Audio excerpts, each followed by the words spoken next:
ఈ రోజు మా కాలనీ ఆశాజ్యోతి ఎంతో మంది పేద పిల్లలకు కూడా అడిగినప్పుడే ఫీజు తక్కువ చేస్తూ ఎంతో మంది విద్యావంతులుగా చేసి తీర్చిదిద్దారు. వాళ్ళ దగ్గర ఇప్పుడు ఎవరైతే విద్య నేర్చుకున్నారో మా దగ్గర వర్కింగ్ ప్రెసిడెంట్ కూడా పోటీలో ఉన్నాడు.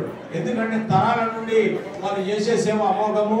ఎప్పుడైనా ఏదైనా వర్క్ అయినప్పుడు నేను వచ్చి కలిసినప్పుడు చిరునవ్వుతోటి ఏ పేద పిల్లడు అన్నప్పుడు చాలా వరకు దాంట్లో ఫీజులో కూడా తగ్గించి భార్య భర్తలు ఇద్దరు కూడా కలిసి ఆనాటి నుండి కూడా మాకు వాళ్ళతో అనుబంధం ఉంది.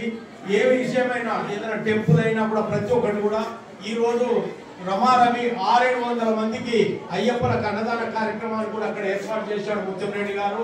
భగవంతుడు 200 ఏళ్ళు ఇటువంటి విద్యాదాతకు మా అదృష్టం ఏంటంటే మా కాలనీలో విద్యావంతుడైన ముత్యంరెడ్డి గారు, అదేవిధంగా మా స్థానిక ఎమ్మెల్యే బండా లక్ష్మారెడ్డి గారు అయ్యర్ అథారిటీ.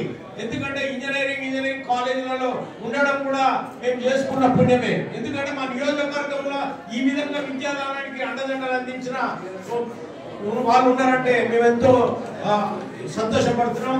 ఈ రోజు జరుపుకుంటున్న ఆ దంపతులు ఇద్దరు కూడా 200 ఏళ్ళు ఆయుష ఆరోగ్యాలతో వాళ్ళ పిల్ల పాపలతో కలకాలం బాగుండాలి.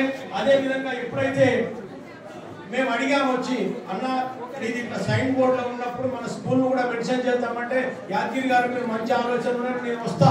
2 సార్లు కంపెనీ దగ్గరకు వచ్చి రమారమి దగ్గర ఒక 50,000 రూపాయలు వర్క్ చేసేది కలకాలం ఉండేటువంటి స్టాండర్డ్ గా అటువంటి సైన్ బోర్డులను ఏర్పాటు చేస్తున్నాడు. ధన్యులం సార్. మేమంతా కాలనీ కూడా మీకు రుణపడి ఉంటుంది. సర్వదా మీ కన్ను మా కాలనీ మీద అందరి మీద ఉండాలి అనుకుంటూ మీరు 200 ఉండాలి. ఇప్పుడు మా ఎమ్మెల్యే గారికి నాకు ఒక రిక్వెస్ట్, నేను గతంలో కూడా చెప్పా సార్, నేను అక్కడ మానేసుకొని గణపతి దేవాలయంలో 600-700 మందికి మీరు ఇక్కడ మన కాన్స్టిట్యూషన్ అడగండి. అంత పెద్ద అన్నదాన కార్యక్రమం ఎక్కడ జరగదు. మా దగ్గర 600-700 మందికి జరుగుతుంది స్వామి. మిమ్మల్ని అడిగినప్పుడు మీరు ఎలక్షన్ డ్యూటీలు ఉన్నారు, మీరు కూడా చెప్పారు సమయం అనుకూలత చూసుకొని నేను ఒకసారి వచ్చేస్తా అక్కడికి అని చెప్పారు. ఈ రోజు మంచి అవకాశం ఉంది. మీకు సమయం ఎట్లుంటుందో నాకు తెలియదు. మా ముత్యంరెడ్డి గారు మా కాలనీకి ఆదర్శం. వారి బర్త్డే సందర్భంగా మీరు కూడా అక్కడ వచ్చి అన్నదాన కార్యక్రమం పాల్గొంటే బాగుంటుందని నా కోరిక స్వామి. ధన్యవాదాలు.